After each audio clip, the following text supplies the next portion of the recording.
Hey everybody, hope you're doing well. This morning I have the privilege of encouraging you. So here we go. Get ready for some courage. Okay. So I want to start off with actually a movie that I've watched a few years back. And this movie basically was about Japan and the church in Japan and how missionaries came into Japan preaching the gospel, sharing Jesus. And the rulers of Japan back then weren't happy. So they kicked those missionaries out and tried to crush and silence the Christians in Japan at that time. And it's actually quite a heartbreaking movie, and even in the movie, one of the themes that the writers are trying to pull through is that God is silent because these Japanese people have been persecuted, and they're crying out to God and going, where is God?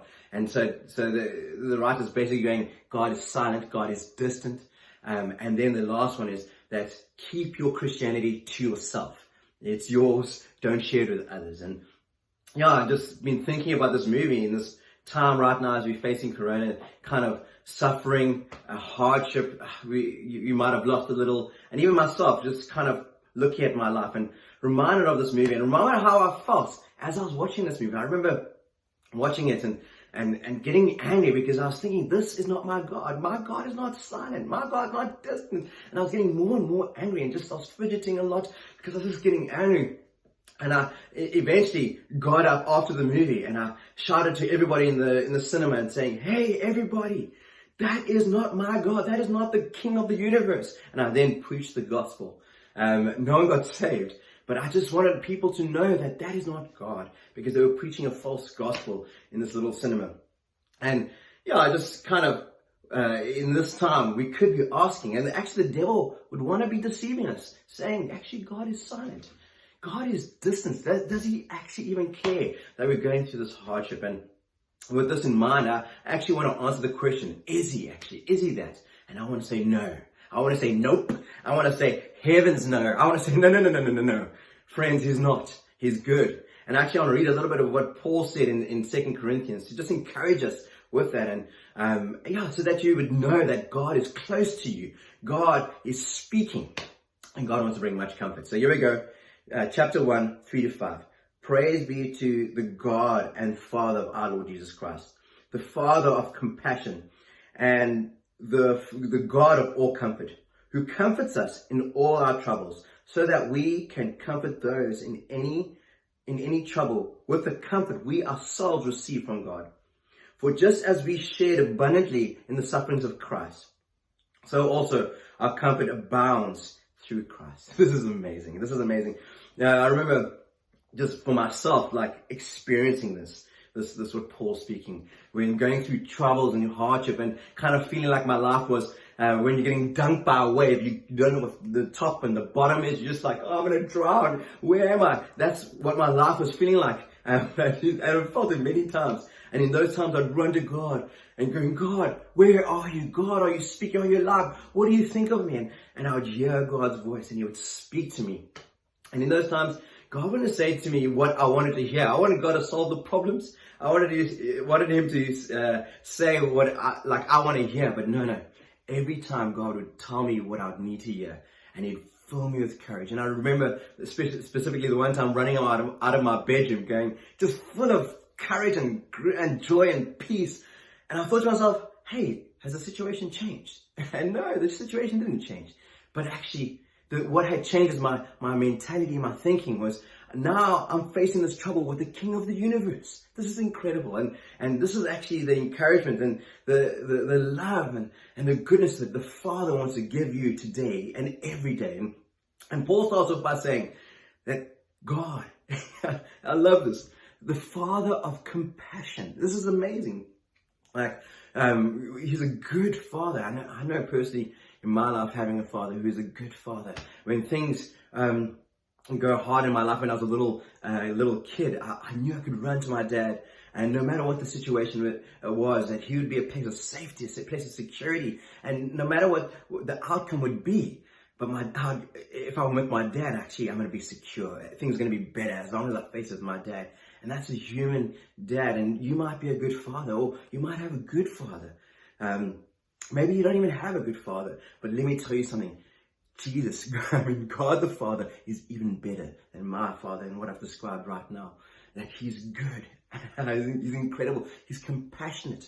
And he is like, he's wanting to come to you today and wanting you to know that he's way better than we could ever think or imagine. And then secondly, not only is a father that's like distant, but actually the way Paul's speaking of here is, it's painting a picture of God coming close to bring comfort. Our Father caring about where we're at. So not only is he speaking, that's amazing. Not only does he speak, but actually he wants to come close and he wants to bring comfort. I love the word comfort because at the core of comfort is fortification, something sturdy, something strong. And in times of insecurity, in times of when circumstances are just like, it feels like our walls are falling apart, or maybe your life feels like what I was sharing, like being dunked in a wave and going tossed to and fro. In those times, God wants to come and fortify you and secure you and steady you in your heart and in your mind and your thinking. Bring peace and bring joy. That is who he is. He's wanting to come and do that. He's wanting to come close right now, today, tomorrow, every day. That God comes and he comes and brings that kind of comfort. This is a beautiful thing. And he comes with his grace and compassion. He's lovely. He's incredible. And he has for you right now. As our world could be falling apart, as we might be dying, he wants to come and satisfy you. And he wants you to enjoy him and fill you from inside. That you'd have peace. That you'd have joy. That you'd have total life overflowing from him into you and being full. Oh, it's amazing. Just even as David says, though my enemies surround me, he presents a banqueting table. That's what he wants to do for you today, tomorrow, every day. That's who our Father is. And this is incredible. And I love how Paul, he doesn't just keep it there. He says, we're getting this comfort, we're getting this encouragement. So, and then I just want to remind us of what Jesus said in Matthew 10. Freely you've received, now freely give. Friends, let this comfort that you're enjoying right now, that you're called to enjoy every day, that the Lord has for you right now, let it fill you up, let you be satisfied, and let it overflow out of you into others. Man, because right now, if you look around in your families, in the church, in the world, people are like, they're not knowing what left is from right, and people like are losing many things, and they themselves are going, is God silent? Where is God? A lot of people in this time are crying out to God, and God is wanting to use you today to share the comfort that he's comforted you with, to share it with others. This is incredible. So he wants you to go for it. So starting in our family, in our church family, consider how can you encourage someone today, tomorrow, and texting them, sending them a voice note, making someone laugh, getting hold of them and asking them, how are you doing? Just consider someone, like even as it says in Hebrews, consider how to stir one another up in love and good deeds, and it starts with me being stirred up by the Lord and going, God, how can I love someone today? Are you even praying about people in your community? Maybe a practical thing is, take a community list and take one person at a time and just pray for them. And one person in a day and then send that person just one word of encouragement. You could even say, I'm thinking about you. Starting here in the church. And then I would say, go outward, because right now the world is crumbling. And I was encouraged by a friend of mine in my church. In this time of lockdown and in this time of Corona, he was just thinking about those who don't know Jesus, these old friends that he was in high school with. And so he sent his testimony to them. He sent just words of encouragement to them and these little clips of encouragement. And through that, two of his friends recommitted their lives to the Lord, got hold of all their friends, and they've made a little group of 12 people. And they, like almost every second day, he's preaching to them and encouraging them. This is incredible, just from him just sharing his testimony with people. I want to ask you, have you thought about sharing your testimonies with others? Sharing and record your testimony in a 5-minute voice note or a video note and put it on Facebook and WhatsApp, sending it out there, because many people will be encouraged by the work of God on your life. So I want to encourage you to do it. Keep it short, keep it 5 minutes max, and do it and send it out.